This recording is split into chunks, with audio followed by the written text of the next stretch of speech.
Fala pessoal, sejam bem-vindos ao podcast do portal Fisiortopedia. Eu sou o Leandro Fukuzawa e serei o host do nosso canal.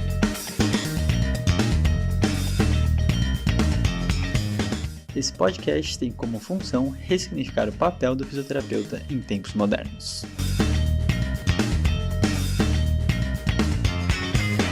Fala pessoal, sejam todos muito bem-vindos a mais um episódio do Fisiortopedia. E hoje a gente está com uma super convidada aqui, que já é de casa, todos conhecem. Estamos aqui para ficar 1 hora escutando a risada de Naira Rabelo. Seja muito bem-vinda, Naira. A minha risada entra no podcast, né? A chamada. Oi, galera, tudo bem com vocês? Como vocês estão? Prazer enorme, sempre um prazer estar aqui. Fazia tempo, né, que a gente não fazia podcast junto, e então eu Exatamente. tava com saudade. Não por falta de convite, né, Fukuzawa? Esse episódio está saindo depois de 5 É um fato. remarcações, isso que a gente trabalha junto, se conversa semanalmente, né? Mais 1 hora sai. É fato. Eu tô aqui com uma lista de piadas para mandar no chat aqui e fazer a Naira rir ao vivo. Então, vamos ver se eu sou bem sucedido. Já começamos o episódio. Vamos ver. Então, hoje a gente vai conversar um pouquinho de como que tá a vida de mãe de Naira Rabelo, agora que ela tem um cachorro asa. E todas as experiências com adestramento.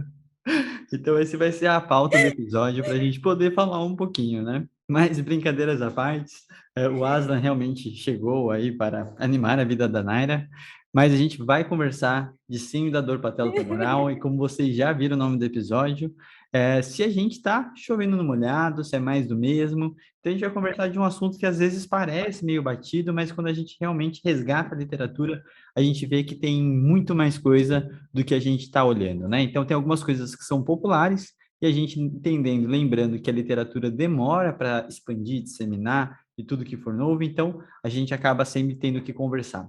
Então, eu vou começar aqui com a Naira. A gente vai dividir em 2 partes esse episódio, uma parte inicial de contexto e depois do que realmente a gente tem de novo aí. Então, Naira, por favor, vamos começar do começo da nossa história com a fisioterapia, a patelofemoral e todas as vivências que até Rafael Krasicalati já participou desse processo há um tempo atrás, né? Então, por favor, Naira. Bom, gente, às vezes eu até acho engraçado, né? Que fala no meu nome tem dor femoropatelar no meio. No máximo um quadrilzinho aí, mas eu acho que de antemão vale dizer que pode parecer batido, né? O que a gente vai falar, ou pode parecer muito fácil tratar dor femoropatelar, como já foi veiculado, né? Uma receitinha de bolo, um negócio assim para todo mundo, mas justamente o contrário que mais me encanta na dor femoropatelar. Ela é uma das condições musculoesqueléticas mais estudadas, né, assim, a fundo. Tem bons ensaios clínicos, tem estudos muito legais sendo conduzidos até hoje, grandes centros de pesquisa no mundo inteiro estudam dor femoropatelar, mas a gente ainda descobre coisas novas, diferentes, e percebe cada ano que passa que o buraco parece mais embaixo. Então é isso que mais me encanta na dor femoropatelar e talvez não me deixe parar de estudá-la de alguma forma, né. Bom, falando de contexto histórico, tá? Acho que para todo mundo aqui, né, para os mais velhos ou até para os mais novos na profissão, não é surpresa para ninguém que talvez o grande marco do estudo da dor femoropatelar tenha sido lá nos anos 90, quando a gente começou a entender uma possível relação com o VMO, né, a dor femoropatelar e a alteração encontrada em vários estudos, inclusive, tanto no tempo de ativação, quanto na força, quanto em vários outros aspectos variáveis do vasto medial oblíquo, né? Aquelas fibras, né, com um ângulo de penação específico ali do vasto medial. Então, além do vasto medial, que é um dos ventres do quadríceps, a gente ainda estudou muito a fundo o vasto medial oblíquo, né?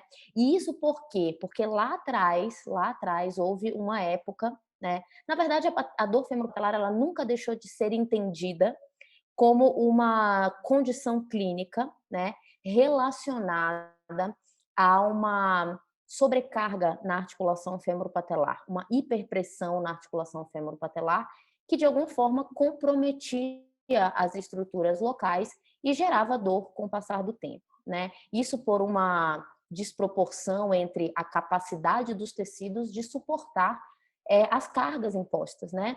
A gente tem quadros, eu tenho um quadro desse numa das minhas aulas de dor femoropatelar mostrando, né, o quão alta é a pressão na articulação femoropatelar quando a gente caminha, depois sobe escada, depois salta. Então, de fato, a articulação femoropatelar é uma articulação de grande demanda e surgiu ali, né, hipóteses no passado de que a queixa de dor local ela vinha por uma alteração do trekking patelar, né, que causava uma redução na área de contato entre a patela e a tróclea, aumentando a pressão nessas estruturas ali, né, nessa articulação, e por conta disso, dor. Então, como eu costumo dizer, né, historicamente, a dor femoropatelar é uma condição clínica associada a uma alteração biomecânica, ou foi, né, por muito tempo.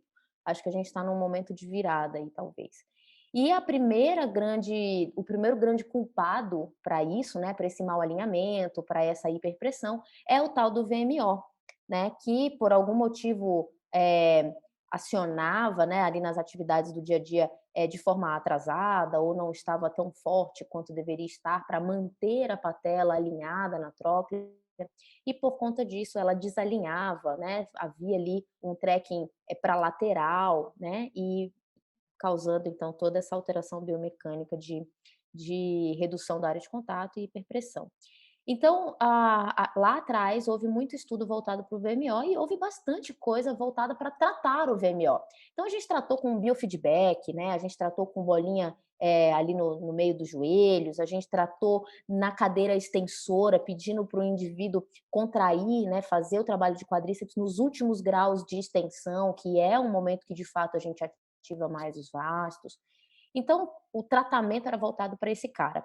E acreditem vocês ou não, muita gente melhorou, né? A gente tinha ensaios clínicos mostrando uma certa melhora, né? Com alongamentos de isquiotibial, né? Com exercícios específicos para vasto medial. E a galera melhorava, né? É interessante isso, é intrigante isso. A gente tem até algumas hipóteses do porquê isso acontecia e acontece até hoje. Mas o tempo foi passando e no começo dos anos 2000, meninos, se vocês quiserem falar alguma coisa, é só me atrapalhar, tá? Me atrapalhar não, né? Me interromper. Fique tranquilo. E ali, no começo dos anos 2000, né, acho que um trabalho assim crucial para uma guinada no entendimento da dor femoropatelar, ela é de ondas, né? Como várias outras condições clínicas na musculoesquelética. Ali no começo dos anos 2000 vieram os trabalhos do professor Christopher Powers, né?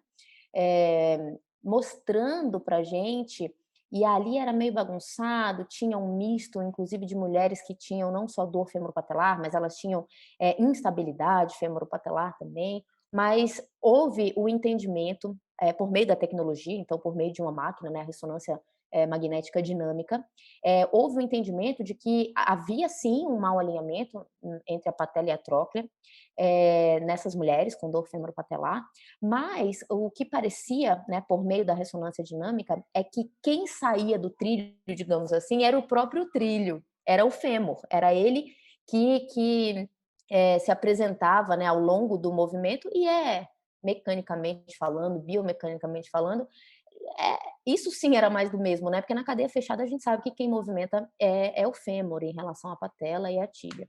Então, avaliando agachamentos, que era uma condição em que era bem comum a apresentação da dor, né? Ele percebeu que quem mexia era o fêmur. E surge, então, na dor femoropatelar, porque o conceito de valgo dinâmico é mais antigo que isso, mas na dor femoropatelar surge, né, o novo vilão, então, que seria o valgo dinâmico.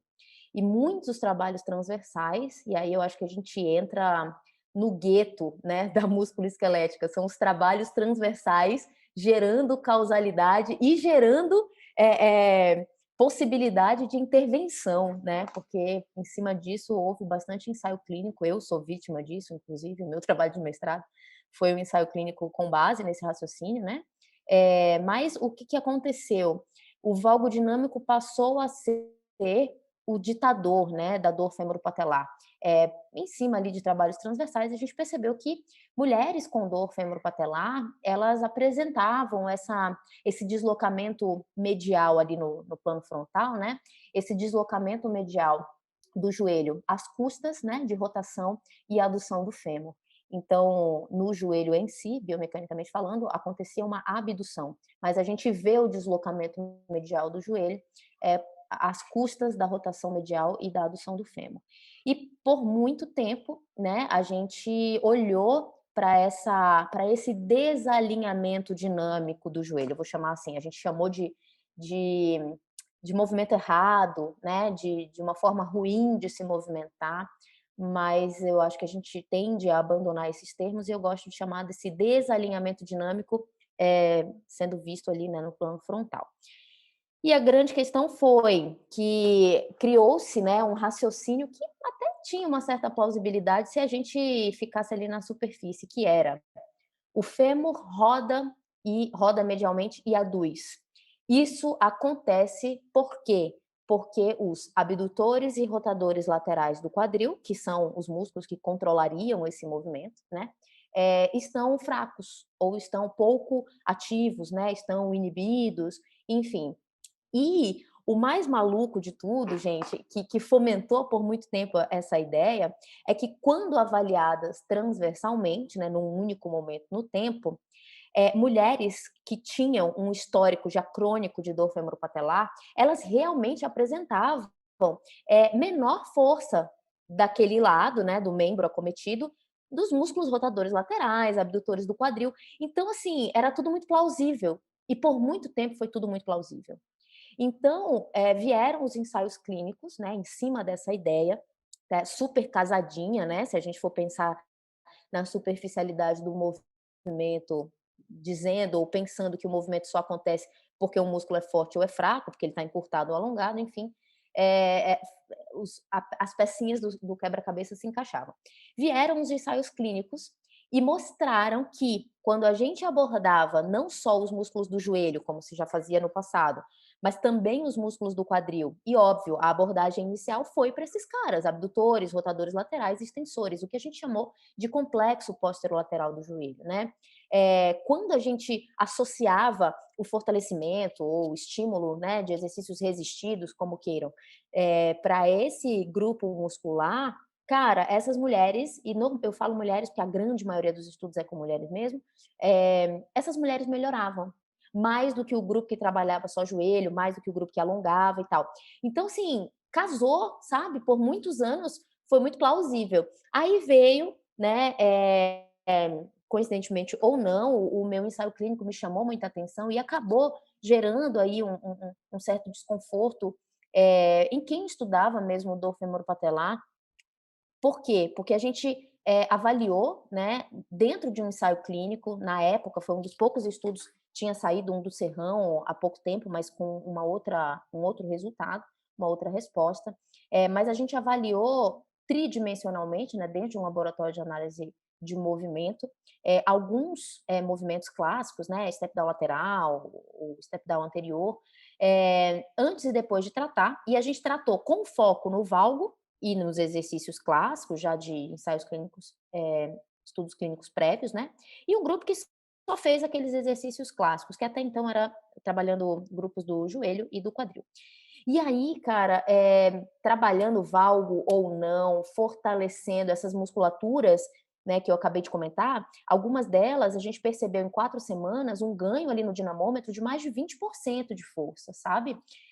Então, gerando aumento de força, né, dessa musculatura, não houve mudança mecânica, né, biomecânica nenhuma, não houve mudança no comportamento do movimento, vamos falar assim, dos membros inferiores, mas houve um aumento muito similar na melhora, um aumento que eu digo, uma melhora, né, muito similar nos dois grupos, tanto da dor quanto da capacidade funcional medida pelo questionário de dor anterior, né. Então, eu brinco, né, que a gente caiu do cavalo ali. E eu lembro que, na época, lá atrás, a gente estava começando, né, eu caminhando com vocês ali, vendo a dor lombar sair daquele rumo mecânico, né, de bota a vértebra no lugar, melhora, a vértebra sai, piora, né, vendo que existia um mundo de possibilidades para abordagem de um indivíduo com dor lombar inespecífica, né, tida ali como dor crônica. Eu lembro que a gente fez um masterclass, né, para a Revista Brasileira de Físio, levantando a bola, porque um ou outro estudo já vinha levantando essa bola na dor femoropatelar. Pô, é uma condição clínica de dor crônica, cara. Tem muita gente que tem outras variáveis associadas, não só variáveis mecânicas, né, ou dentro de um contexto cinesiopatológico que a gente olhava tanto a dor femoropatelar.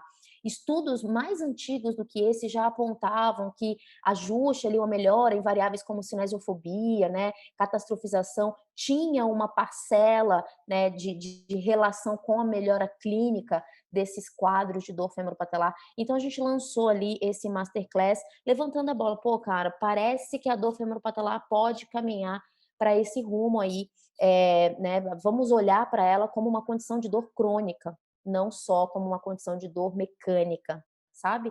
E de lá para cá muita coisa acabou fomentando essa ideia, né? Que não era nossa, óbvio, era de um compêndio aí de pessoas no mundo todo avaliando isso. Deixa eu só aproveitar, né, interromper um pouco. A gente sempre acaba gosta de contar essa história, assim como foi no episódio passado, da estabilização segmentar, né, aonde a importância desse processo todo da gente entender como que as coisas foram evoluindo e caminhando e principalmente sendo respondidas, ela é o que faz a gente tentar entender se a gente realmente continua na teoria, né, ou se a gente precisa achar alguma coisa diferente. Então, às vezes até parece repetitivo da nossa parte, mas a gente continua gravando episódios e falando desses contextos, porque em diversos momentos a gente responde pessoas que estão vindo de uma nova geração, de uma outra da mesma formação, e mesmo assim ainda estão meio que chovendo no molhado, estão fazendo mais do mesmo, né? E tentando encontrar essa parte diferenciada, assim, né? Então, em cima de todos esses entendimentos que a gente tem hoje, né, até queria pedir para o Rafa falar um pouquinho da vivência dele. Ele também fez o TCC dele com a dor patelofemoral, né, com orientação de Naira Rabelo. Nossa. Isso em Gente, 2000 e... cancela. Eu vou pedir para Não cortarem revela, essa filho, parte. porque a idade dela claramente é maior que a minha, né? Deu para ver Exato. assim. E eu não vou falar que é maior que a minha também, não, tá? Uma Não vou cronologia expor essa parte claramente aqui, não. entendeu. Sabendo que ela foi minha veterana, não Eu vou acho expor bem tarde complexo aqui. falar sobre isso. Não, vamos fingir, finge que esse dado não foi jogado aqui. Protesto. Eu É, espero que seja editada essa parte, galera. Então, vamos censurar. A então, gente dentro desse censura isso aí. metaverso, Rafa, me fale como que é a sua visão e como foi todo seu crescimento com isso? O que eu acho legal, assim, e é óbvio, né? A gente acabou de lançar, na semana que a gente está gravando esse episódio, o outro episódio sobre o mito da estabilização de coluna. E é engraçado ver como as histórias se repetem na nossa área, né? Então, com base em estudos transversais, estudos de caso controle, que foram feitos para tentar validar um modelo cinesiopatológico, né? Para tentar investigar esse modelo.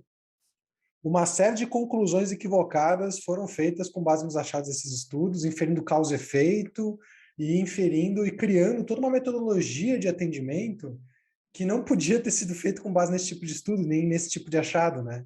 Então, assim, a história se repete de novo, mais uma vez, né, criando intervenções mirabolantes, criando nomes complexos de intervenções, quando, na verdade, de novo, né, não é assim que se produz ciência, né? Com base nisso que a gente deveria ter olhado assim para isso, né? E só talvez, óbvio, tem a ver com a maturidade e o desenvolvimento da nossa área como ciência, né, das ciências da reabilitação, do entendimento da relação entre dor e movimento, mas é legal de perceber o quanto, assim como na dor de coluna, né, a gente foi por um caminho longo para hoje entender que, poxa, não parece ser por ali, né? Não é olhando para o quadril só e para o complexo posterolateral extensor que a gente reabilita membro inferior, e várias outras coisas começaram a vir à tona. Então, a gente vai repetir essa história. Se a gente fizer um podcast de ombro, vai se repetir no ombro. Se fizer de cervical, vai se repetir na cervical. Vai se repetir no pé, vai se repetir onde quer que a gente olhe. Justamente porque a nossa área passou por esse processo, né? estudos transversais, extrapolações, explicações causais, métodos mirabolantes, e aí para as pesquisas começarem a amadurecer, a gente começar a entender que não era por ali, nem do ponto de vista de eficácia não fazia diferença, muito menos do ponto de vista de mecanismo, né? Mas acho interessante ver, assim, a Nara contando essa história, parece muito com a história que eu contei no episódio, né, da estabilização de colunas. E eu acho que acaba tudo se repetindo por algumas popularizações em relação à fonte da informação e até a popularização de alguns estudos específicos, né? E aí eu queria aproveitar e puxar a Naira para falar de diversos pesquisadores, além, né, do que a gente conhece muito do Powers, do Fukuda, do Flávio, do pessoal que estudou isso muito a fundo, que era o nosso circuito, né, nosso mundo, falar um pouquinho do que a gente tem de patela femoral lá fora, né? Então, para a gente sair dessa bolha, a gente precisa dar outros grupos de estudo para realmente ver coisas diferentes, né, Naira? É muito legal, cara. Tem muita gente, né? Hoje em dia, a gente tem o professor Barton. Eu acho que eu gosto muito do que ele tem feito, né, da Austrália. Eu gosto muito mesmo do que ele tem feito, porque ele abriu o leque. Ele tem vários editoriais, né? Tem coisas que só ele escreveu. Ele está sozinho na autoria, sabe?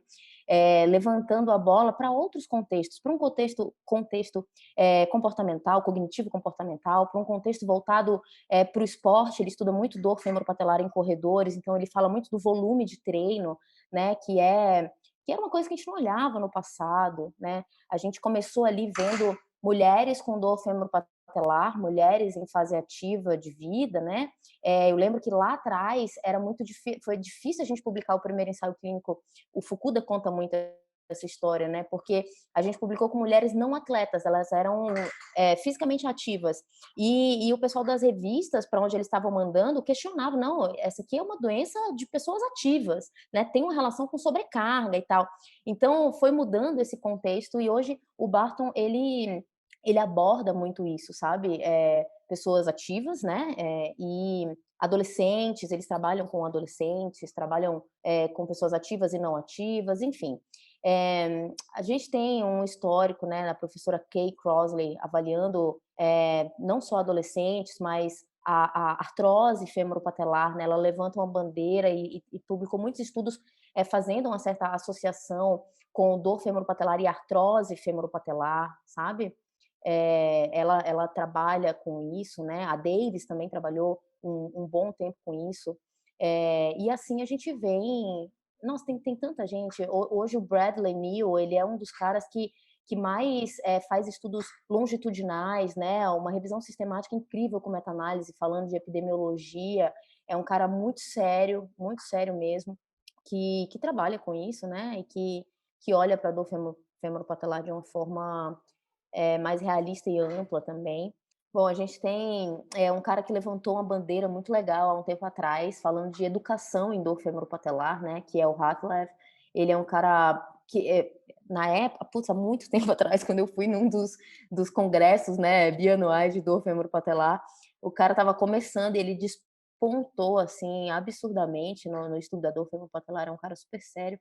Tem muitas outras pessoas aqui no Brasil, né, a gente tem o Danilo, que está na Austrália hoje, e levanta também essa bandeira da dor femoropatelar. É um cara que tem publicado coisas bem disruptivas, assim, voltadas, né, para essas outras variáveis não físicas da dor femoropatelar, e tem descoberto nos estudos dele e do grupo lá da Austrália muita coisa legal, que acredito eu que está fazendo parte de uma nova era do entendimento da dor femoropatelar. É forte isso, né, mas é realmente o que eu acredito. Então é isso, acho que são pesquisadores consagrados, né, e sérios, que realmente, além Uhum. desses iniciais que você citou, claro, aqui do Brasil, enfim, professor Sim, Serrão, a Nakagawa, que fez história, enfim. sim. É bem legal, né, Naira? Porque eu acho que a gente pode falar, você até citou a parte do Michael Havlett, dos estudos relacionados à educação, e é uma coisa que popularmente os pacientes naturalmente precisam e procuram essa informação, e os fisioterapeutas precisam estar muito atualizados disso, né? Porque se a gente for pegar artigos em relação à questão da cartilagem, é muito perguntado, se o impacto faria mal, se a A parte da crepitação, condição da maldita cartilagem, a crepitação. crepitação, né? Então, assim, acho que a gente poderia ir para esses tópicos, porque também para ajudar o fisioterapeuta, como que ele desmistificaria esse processo, como ele educaria o paciente, e como essas crenças acabam ainda rondando dentro da fisioterapia numa massa e também em relação aos pacientes, né? Então, vamos discutir um pouquinho desses pontos mais populares, podemos dizer, né? Para realmente facilitar o entendimento do fisioterapeuta. Show. É muito legal, assim, a gente falar sobre isso, e eu acho que tem muita relação com o tema do podcast, né, que é o mais do mesmo. Eu brinco com os pacientes e inclusive com profissionais de outras áreas, né. Na minha opinião, quem tem por obrigação de estar atualizado na nossa área é o fisioterapeuta. O paciente, o médico, o educador físico, obrigação mesmo, acredito eu, bom, que talvez não, mas é claro que seria muito melhor que todo mundo falasse a mesma língua para poder conseguir fomentar, né, uma ideia mais tranquila na cabeça do paciente a respeito dessas alterações, né, ou desses sinais e sintomas que o paciente identifica. E é claro, a primeira coisa é a questão da condromalácia, né, ou da condropatia. Parece mais do mesmo, porque não importa o que a gente fale, quantas aulas a gente dê, quantos artigos a gente mostre, ainda é assustadora a quantidade de profissionais e pacientes, né, que carregam a informação de que a condropatia é sinônimo de dor femoropatelar. Então, se você tem dor femoropatelar, automaticamente você tem uma doença da cartilagem, né, uma alteração da cartilagem. E a gente sabe que isso não é verdade, e não sou eu que estou falando, é a ciência que mostra, né? São estudos que atualmente já podem até ser considerados antigos, né? Mas estudos robustos, tá? Mostrando que o grau de comprometimento condral, ou seja, eu tenho uma condropatia grau 1 ou grau 4, não dita a intensidade, não dita nem a presença da dor, e não dita a intensidade da dor femoropatelar. O que eu quero dizer, trocando em miúdos, tá? Não necessariamente um indivíduo que tem uma cartilagem comprometida, uma condromalácia, uma condropatia grau 1, 3, 4, enfim, ele vai ter dor ou ele tem mais dor, né? Se é 4 em relação a quem tem um grau 1, tá? E o contrário também, existe a possibilidade de um indivíduo ter dor femoropatelar, tá? E não ter nenhum tipo de comprometimento condral naquele momento, tá? Então, essa falta de relação entre essas duas variáveis diz para a gente não prestar muita atenção nisso, ou não se importar muito com isso. A grande questão, que é o que eu vejo, né, e que vai para uma área muito mais comportamental, né, cognitivo-comportamental de forma geral, eu brinco que a condromalácia está para dor femoropatelar, dor lombar inespecífica. A relação é baixíssima, ela é muito pequena, né? Mas a grande maioria das pessoas, quando recebe, e eu digo que não é um diagnóstico, é uma sentença de hérnia ou de condropatia, condromalácia, ela muda o comportamento de movimento, ela muda a forma dela de se exercitar, de se movimentar, né? Existe todo um comportamento de proteção, né, com base nessa sentença. E, cara, isso não deveria acontecer. E eu ouso dizer que essa mudança de comportamento está muito mais associada ao quadro clínico dela, né, ou à piora, ou à persistência do quadro clínico, do que mesmo a própria alteração da imagem ali, né? A gente sabe que tem estudos também mostrando que a alteração condral, outras alterações, patela alta, outras variáveis mais anatômicas, né, e morfológicas, têm uma certa relação com o prognóstico, né, mas não com o diagnóstico, tá? Então, já que a gente está falando de diagnóstico, né, tenho dor femoropatelar, o meu problema é a condropatia, de alguma maneira a gente precisava expandir essa informação, né? A condropatia, até onde se sabe, para esse diagnóstico é o menor dos seus problemas. Por quê? Porque hoje a físio ela tem um potencial muito bom, né? A atividade física, o exercício prescrito, né, de uma forma minimamente racionalizada, tem um potencial muito bom de resolver o quadro de dor do indivíduo, só que a gente não muda em nada o quadro anatomopatológico desse indivíduo. Então, a cartilagem ela permanece da mesma forma que ela estava lá atrás quando você tinha dor. mas é muito possível de você ficar sem dor, né?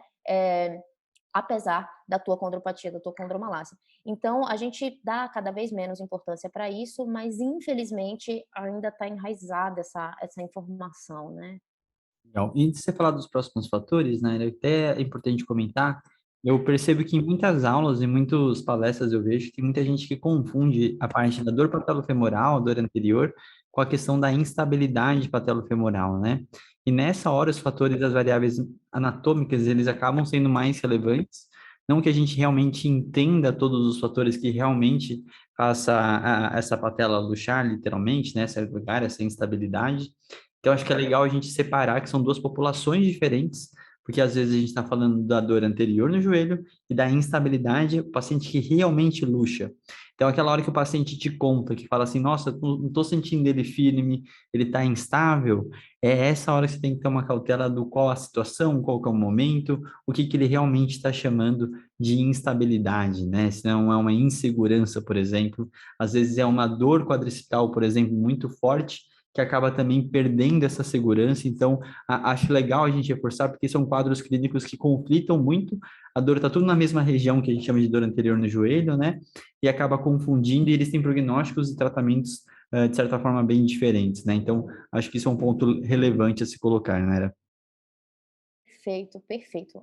Acho que vale muito a pena a gente bater nisso. O último consenso de dor femoropatelar que aborda a terminologia, ele fala, né, dor femoropatelar, isso que a gente está falando aqui, ele é um diagnóstico diferencial, né? A gente exclui doenças prévias da infância, como ósseo later, a gente exclui tendinopatia patelar, apesar de tudo gerar dor ali na frente do joelho, né? A gente exclui luxação recidivante da patela. Então, para a gente classificar como um paciente com luxação patelar, né? A patela tem que ter saído do lugar, tem que ter havido um episódio de luxação, né, patelar, tá? Então, essa instabilidade que o paciente com dor femoropatelar relata, você tem que separar mesmo, como o Foucault falou, né? Não houve um episódio de luxação claro, né? Mas o paciente sente o joelho meio bambo, como eles falam, por uma inibição absurda de quadríceps quando presente, né? E é possível estar presente, né? Ou por conta da dor mesmo, né? Aquela dor absurda ao descer uma escada, subir uma escada, que faz com que o paciente tenha receio de continuar pondo força ali, né? Carga ali, e automaticamente ele sente essa instabilidade. Então, por isso que a conversa com o paciente é uma coisa extremamente importante e cada vez mais eu dou importância para isso, né? O paciente chega no meu consultório falando que tem dor na frente do joelho, coloca o dedo ali próximo da faceta lateral e medial da patela. Lá atrás, né, por pura ignorância, ingenuidade, falta de experiência, eu lembro que eu me enchia de, sei lá, de altivez, talvez, e dizer assim, pô, já sei o que você tem, cara. Dá aqui que eu, né, levanta a bola que eu chuto pro gol. É dor femoropatelar e tá tranquilo. Cara, quando o paciente chega queixando de dor femoropatelar, né, que eu começo a perceber ali pela nossa conversa que pode mesmo ser dor femoropatelar, aí é que abre um leque absurdo de possibilidades que eu tenho que questionar, perguntar, né, que eu vou atrás de saber, porque realmente os fatores associados são muitos, e isso me diz que a intervenção de um paciente para o outro pode ser completamente diferente, né? Então, acho que tem muito disso. Ainda num outro fator, né, que você comentou no passado e que eu acho que vale muito a gente abordar aqui, é a questão da crepitação. Assim como, o que é a crepitação, né? São os estalidos no joelho. Eu lembro que foi muito chocante para mim quando eu estava fazendo a avaliação para incluir ou não, né, as mulheres com dor femoropatelar no meu ensaio clínico, e a gente deixava muito claro que era uma mulher com dor na frente do joelho e tal, e aí muitas nos procuravam, e quando a gente ia fazer a triagem, elas diziam assim, eu não tenho dor, sabe, não é dor, mas o meu joelho estala muito, então eu queria tratar. Então, assim, olha só como a crepitação, ela é um fator, né, ela é um sinal ali, ou um sintoma, talvez alguns definam assim, que choca o indivíduo, que tem potencial para chocar ou criar alertas no indivíduo, tanto quanto a dor, né? Olha que engraçado. E as pessoas, elas têm mesmo esse receio do estalido, porque lá atrás alguém ou algumas pessoas fizeram as pessoas acreditarem, né, que o estalido o estalar de uma articulação significava um corpo livre ali dentro, ou um osso roçando no outro, né? Enfim, as pessoas têm essa crença de que se estala tem alguma coisa muito errada acontecendo aqui. E o que a ciência diz pra gente?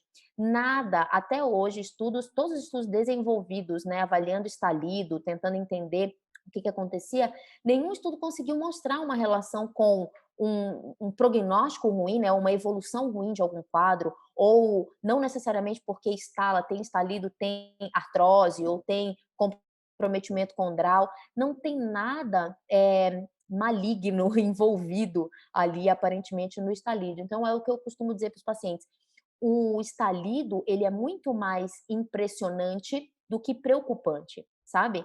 E eu acho que, como a gente falou no passado, né, aqui em alguns minutos atrás, o físio ele tem que estar muito seguro dessas informações, tá? Porque infelizmente os nossos pacientes escutam de outros profissionais, né, informações com um contexto bem nocebo, assim, de que se tem a condropatia ele tem que parar de agachar, ele tem que parar de se movimentar, né? O estalido ou realmente o negócio aí tá feio.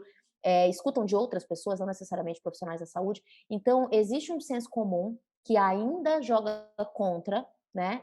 E o físio ele tem que estar muito seguro para educar, né? Ou para realinhar para ressignificar essas crenças de uma forma que o paciente acalme. O paciente precisa acalmar em relação a isso, tá?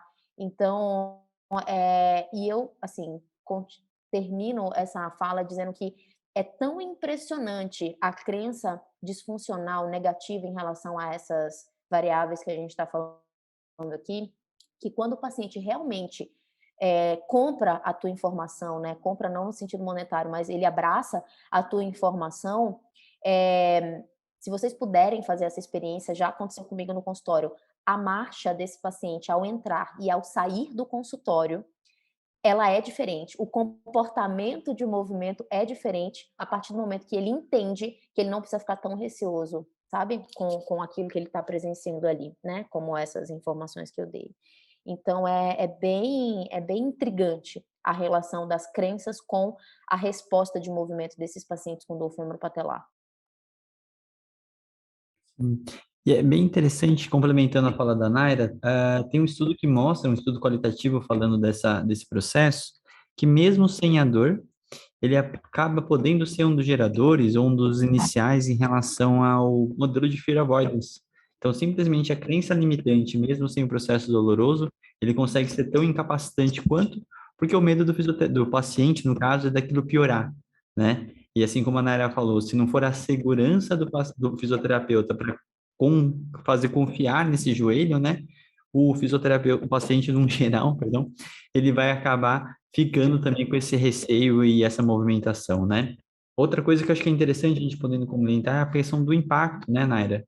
O quanto esse impacto poderia ou não ser prejudicial, né? Eu falei algum episódio ou alguma aula, não sei mais a gente vai falar as coisas, mas de um paciente também que fez uma cirurgia de plica, né, de retirada de plica, de rofa, e fazendo um ano disso, ele foi proibido de fazer cadeira extensora e de fazer diversos exercícios que era o realmente necessário para ele, e depois de um ano, o quadríceps dele totalmente morto, ele não conseguia fazer uma extensão ativa sem dor ainda, né? Então, o que a gente chama de impacto e o que a gente chama, né, e ele, no caso, um bailarino profissional de uma das maiores companhias do mundo, né, o que a gente chama de impacto, de estresse, de força, isso precisa ser ressignificado dentro da articulação patelofemoral, né, Naira? Então, acho que é legal você falar um pouco desses aspectos, a gente dá essa segurança para o fisioterapeuta, que naturalmente o paciente também ganha essa confiança junto, né? Toda vez que eu falo de impacto, eu lembro, né, de uma importante capacidade do corpo humano, né? O corpo humano é vivo, ele não é uma máquina que quanto mais você usa, mais ela desgasta, né? Como muitas pessoas pensam e já foi plausível pensar dessa forma, ok. E por que eu falo dessa capacidade de adaptação do corpo humano? As nossas células, osso, tendão, músculo, enfim, nós funcionamos por meio de estímulos. Veja você uma pessoa acamada, 48 horas depois, né, de um período de imobilismo, você começa a perder, né, tecido. O músculo ele começa a atrofiar, enfim, hipotrofiar, né, outros tecidos do corpo começam a sofrer por conta da falta de estímulo. tá?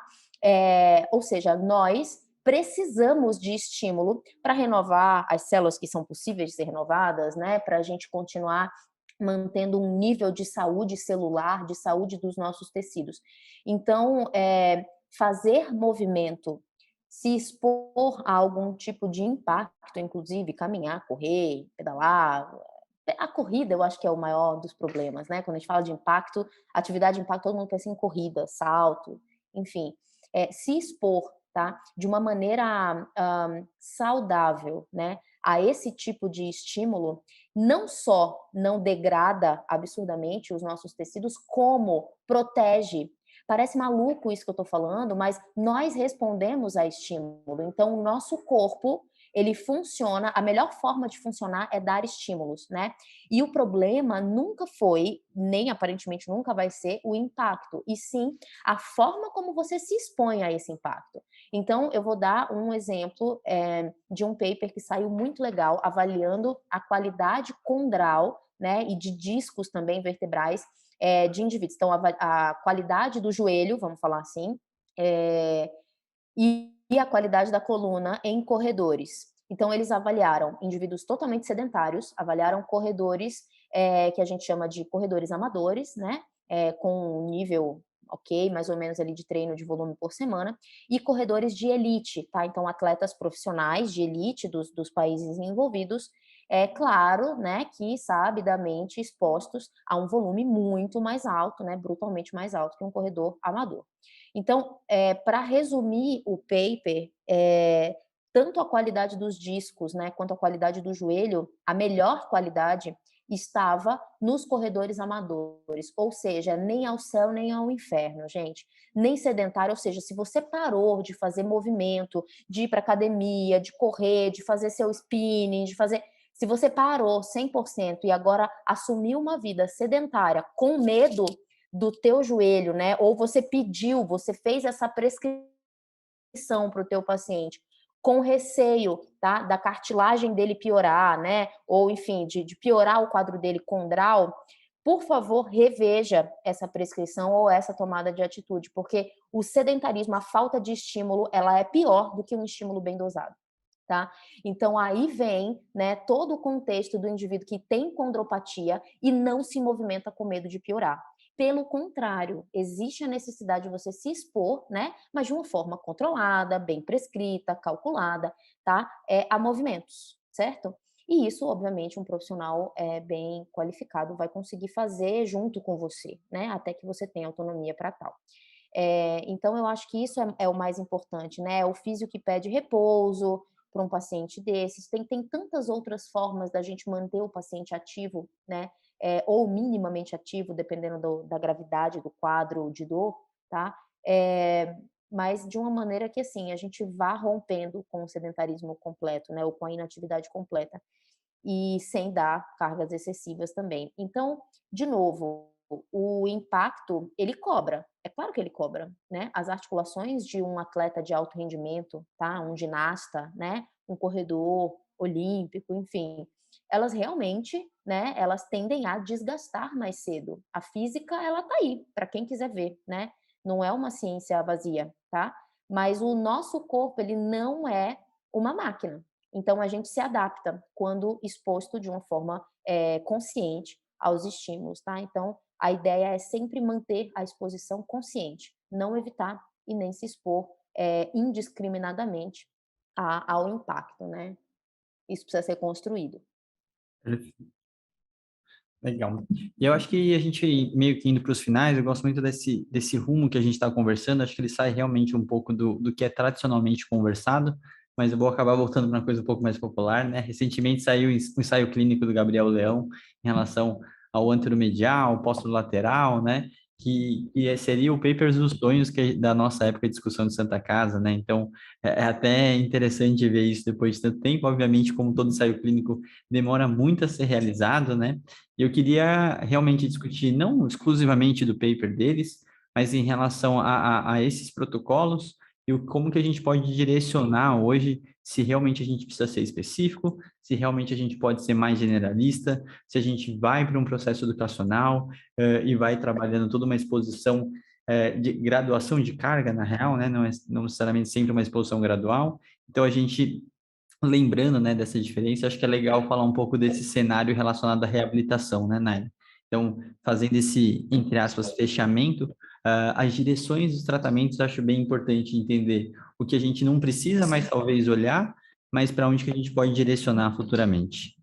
O paper do Gabriel Leão, né, da equipe lá da Federal do Ceará, muito mais do que um estudo, ele veio, como alguns outros no marco aí da dor femoropatelar, ele veio como uma reflexão, né, muito mais do que como uma evidência concreta, um ensaio clínico muito bem conduzido e tal, ele veio como uma reflexão, né? Assim como outras articulações que eu acho que são talvez pioneiras, né? Acho que a coluna lombar ela é pioneira nesse princípio, né, de observar dentro de um modelo biopsicossocial o paciente. O ombro ele está, ao meu ver, à frente do joelho, se a gente for dividir por articulações, né? Esse entendimento. Ele também carrega isso já tem um tempo, né? E o joelho, pelo menos a dor femoropatelar, tá? Eu sinto que ela tá indo atrás, né? Tá indo nesse rumo. Não necessariamente o teu paciente, ele vai, não é uma receita de bolo. Não necessariamente o teu paciente só vai melhorar se você fizer fortalecimento. Mas também não significa que o treino, né, resistido, ele não é útil, tá? Porque se você foca no treino resistido só por ganho de força, você está vendo de uma forma muito míope a situação. O treino resistido, que é o que a gente costuma fazer, né? Mesmo ali nas 3 de 10, nos 3 de 15 e tal, é exercício, né? É uma exposição à carga de maneira minimamente controlada. Então, o efeito do exercício, do movimento, ele vai muito além de uma âncora no ganho de força, né? Então, o Gabriel Leão, o que mostrou, né, o ensaio clínico dele? Que abordar os músculos, tanto do complexo posterolateral do quadril, que vinha dentro de um contexto, né, de plausibilidade errôneo, porque estava muito atrelado àqueles resultados dos estudos transversais e de caso controle do passado, tanto abordar, né, esse complexo de músculos abdutores, rotadores laterais, e abdutor, rotador lateral e extensor. Dani, corta isso daí, que eu mosquei aqui olhando para outra coisa. Vou lá. Tanto abordar esse complexo de músculos, né, abdutores, rotadores laterais, extensores do quadril, quanto o complexo oposto, que ele chamou de anteromedial, né, anatomicamente falando, ou topograficamente falando, que foi, então, foram os músculos flexores, adutores e o grupo de músculos que consegue fazer rotação medial, né, rotação interna do quadril. A gente sabe que não tem músculos primários para isso, mas eles introduziram esse movimento, gerou ali, né, o mesmo resultado, tá? Associado a músculos, abordagem dos músculos do joelho. O que nos remete, né, que não existe uma especificidade ou uma necessidade de ganhar ou de estimular um grupo específico do quadril, né? E sim associar articulações adjacentes dentro do nosso programa, e eu não gosto de chamar protocolo, eu chamo de programa de reabilitação, né? Porque realmente não é uma receita de bolo. Então, assim, esse estudo, ele meteu o pau no complexo posterolateral? Não, galera, não meteu o pau, ele só ampliou o nosso leque de possibilidades e desengessou a nossa ideia, né, de que tem que fazer aquela receita de bolo, tá? Eu vou ser muito sincera com vocês.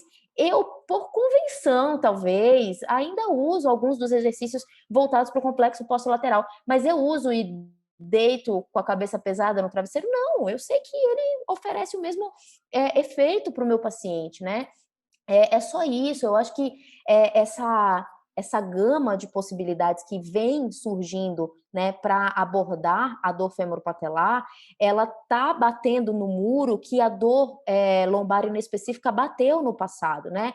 Pilates é melhor que Mackenzie, Mackenzie é melhor que exercício, exercício é melhor que não sei o quê. Cara, você tem de melhor para oferecer? Qualquer uma dessas coisas vai ajudar o teu paciente, né? Então, dentro desse contexto da dor femoropatelar, indo mesmo para os finalmente agora, eu acho que a gente tem desengessado, né? E a gente precisa encarar que está desengessando mesmo. Ao passo que muitos dos nossos conceitos antigos, inclusive o conceito de que a dor femoropatelar ela está atrelada a um excesso de carga, a uma sobrecarga, a um aumento, né, de estresse retropatelar, a gente precisa desmistificar isso ou desapegar disso. Os estudos novos do Danilo, do grupo ali da Austrália, que ele faz parte, têm levantado a bola para a gente de que a dor ela não necessariamente está associada a um hiperestresse retropatelar, né? E ao passo também que a gente tem visto uma associação muito maior da dor femoropatelar com condições não físicas, né, como por exemplo cinesiofobia, tá, do que mesmo com a possível fraqueza do quadríceps. Então eu estou dizendo para vocês que pronto, tá todo mundo tava todo mundo errado, a gente tem que jogar a biomecânica no lixo? Não, eu só estou dizendo que a ciência ela vem caminhando e eu gosto muito do fato de que a gente tem aprendido a fazer ciência na físio, né, Rafa? Ainda tem muito lixo sendo produzido, claro, mas eu tenho percebido que a gente tem aprendido a fazer ciência, né? E então tem sido muito mais tranquilo analisar alguns estudos, né, bem feitos. A gente tem visto mais estudos bem feitos por aí. E a gente tem cada vez mais segurança de informar, né, essas coisas para vocês. A gente tem que olhar para o paciente de uma forma não holística, gente, mas a gente tem que olhar para o cara que está com dor, para a mulher que está com dor, para o adolescente que está com dor.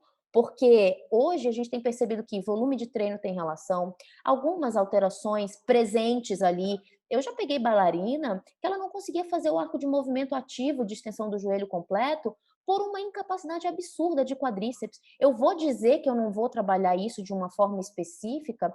Lógico que não, gente, é um déficit, assim, gritante ali na minha frente, né?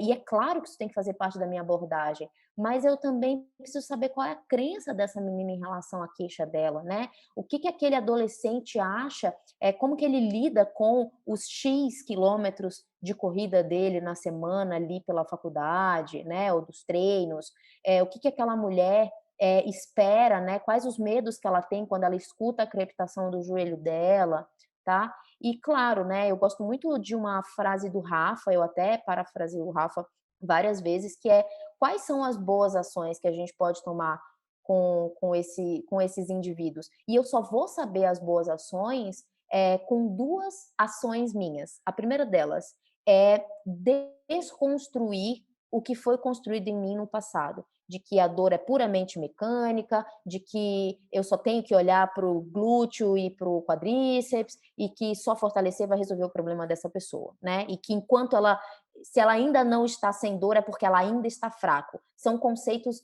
míopes, tá? Voltados para esse tipo de paciente. Esse é o primeiro ponto.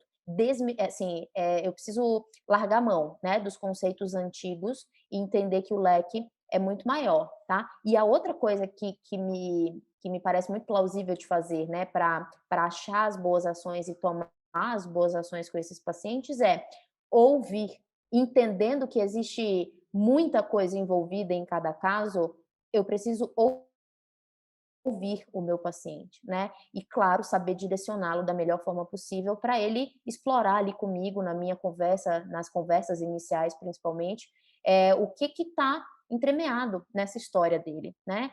É o volume de treino, eu brinco, né? Eu já tratei paciente com dor femoropatelar com uma sessão, porque de tudo que a gente conversou, a gente só identificou um aumento abrupto de volume, e de fato, 15 dias depois, a mulher me ligou e falou assim: cara, melhorou absurdamente, realmente eu vou fazer o que o meu treinador tinha prescrito, não vou dobrar treino. E tá tudo bem, né? E melhorou, de fato.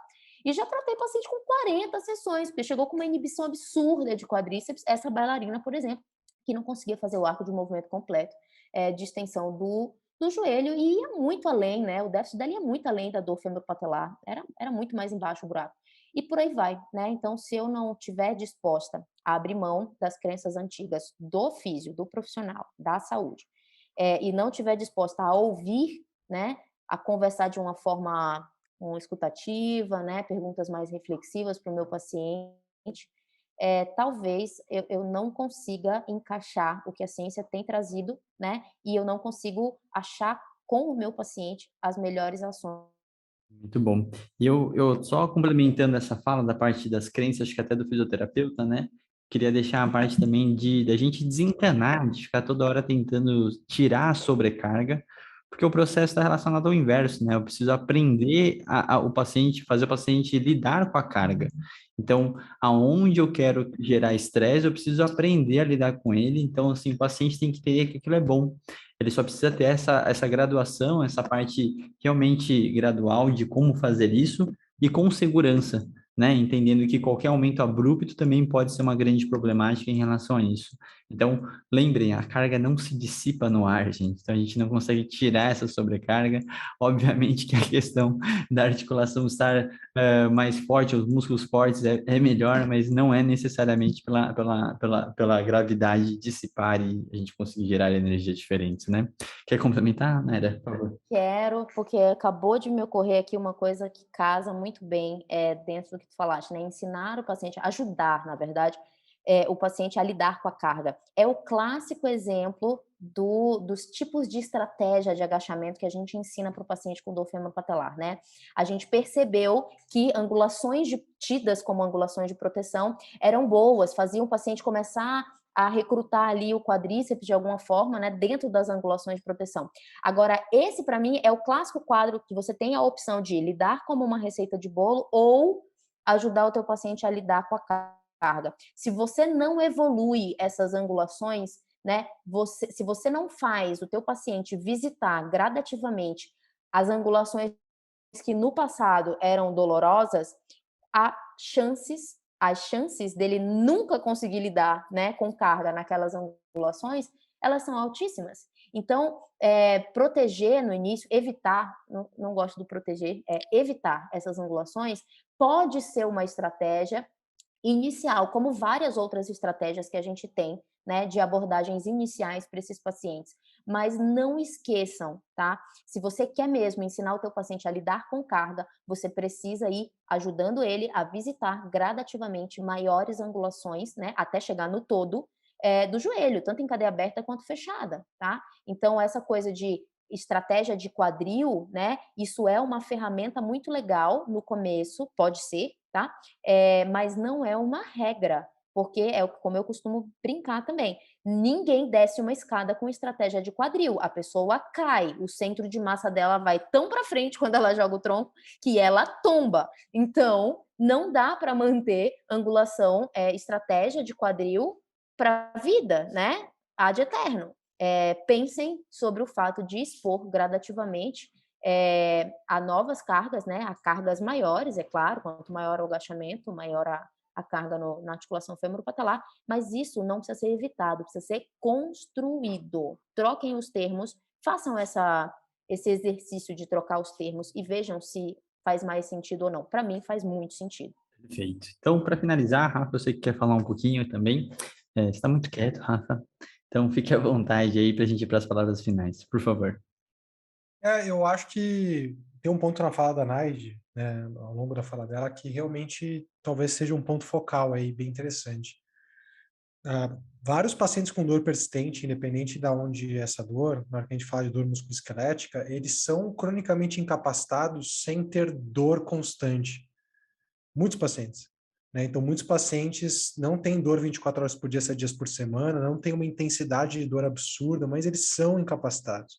O que a literatura tem falado para a gente aqui, justamente é essa percepção de ameaça ao quadro que eles têm, que parece estar muito associado com isso. Então, realmente, o que eles acham que está acontecendo com a articulação deles, com o corpo deles, o que eles acham que faz sentido fazer para proteger, né? E o qual que eles acham que é o futuro deles com relação a essa condição, né? O quão catastrófico esse futuro, são fatores muito associados com o desenvolvimento e manutenção de incapacidade crônica. Então, acho que a Nai foi muito feliz na fala dela de falar isso, né? Crepitação, diagnóstico, são legados que ficam para o paciente, que ficam muito além da alta e também ficam muito além do sintoma, porque os pacientes podem, como ela falou, se sentirem incapacitados, fazer com que uma condição interfira na sua vida meramente porque eles têm uma percepção de ameaça, como no caso das mulheres com crepitação do joelho. Então, é importante entender que a gente trata a disfunção, não necessariamente essa disfunção está associada com dor, em muitos casos está associada com o entendimento que as pessoas têm sobre o quadro, né? E aí cabe a gente tentar ajudar elas a ter uma visão menos ameaçadora e conseguir fazer com que elas tenham uma segurança para se expor ao movimento, né? Porque até onde a gente olha na literatura não tem nenhum dado que mostre que essas pessoas com alterações musculoesqueléticas, né, que a gente encontra no exame de imagem, elas são mais predisponentes a qualquer outra coisa. Não tem nenhuma evidência que sugira isso. Então, acho que é um papel importantíssimo do fisioterapeuta ajudar esses pacientes a desenvolverem essa percepção. E uma percepção, eu escutei isso, eu li, na verdade, isso num livro muito legal, né? Que existe uma diferença entre medo e perigo. A gente tem medo constantemente de coisas que, por exemplo, chamam muito atenção, né? Como, por exemplo, cair uma queda de avião. Mas quando você vai olhar probabilisticamente, a chance de você morrer numa queda de avião é infinitamente menor do que eu morrer atravessando a rua aqui da minha casa. Então, a gente normalmente menospreza o perigo e tem pavor e medo de coisas que, na verdade, não são perigosas, mas são ameaçadoras. Né? E esse é o ponto. A gente tem que ajudar os pacientes a lidar com os perigos das condições que eles têm, porque às vezes eles têm condições ou patologias que têm que ser olhadas de uma forma diferente, mas tirar essa percepção de medo e ameaça que eles têm, né? Então, achei muito plausível a tua reflexão, né? Muito bom. Então, acho que é isso. Esse assunto, se deixasse, a gente ficava muito mais tempo. A gente sempre vai voltar nesses pontos. Eu acho que é uma coisa bem relevante. E vale a pena, né, voltar de tempo em tempo, porque tem a ver com o nosso amadurecimento também. Então, a gente faz questão de trazer ele para não parecer de forma muito repetitiva, né? E agradecer a todos os pontos que a Naira colocou, são altamente relevantes. E com certeza vocês vão ver a gente discutir mais sobre isso, né? Então, se vocês separarem tudo que a gente tem conversado, ele segue para uma linha, né? Então, desde os episódios que a gente falou com a Rafa sobre terapia de exposição, o episódio passado do core, toda essa linha de raciocínio, ela é muito importante, então a gente vai constantemente estar falando, né? Então, Naira, muito obrigado por todo o seu tempo. Rafael Crescicalati, muito obrigado por todos os comentários. Deixem seus comentários aqui para a gente, principalmente lá no grupo do Telegram. E aí, Naira, por favor, feche esse episódio. Eu gostaria mesmo de fechar o episódio dizendo que olhar para a dor femoro-patelar como mais do mesmo passou a ser uma opção nossa, porque a ciência ela já vem trazendo há algum tempo coisas muito diferentes, né?